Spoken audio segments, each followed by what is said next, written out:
Lamian nga puto balanghoy sa Tudela, gilinyahan sa tabo sa Kapitulyo. Sa tabo sa Kapitulyo, gilinyahan sa mga customer ang puto balanghoy gikan sa Tudela Camotes. Ang Tudela giila nga bantugan sa ilang lamian nga puto balanghoy.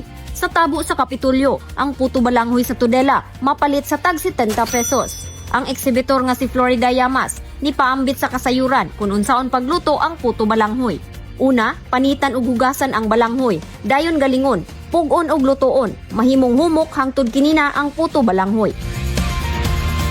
Pwede ko ikaw magkuhan og buko or sugar anang maskubado o niya napoy mo plain nga way sagol.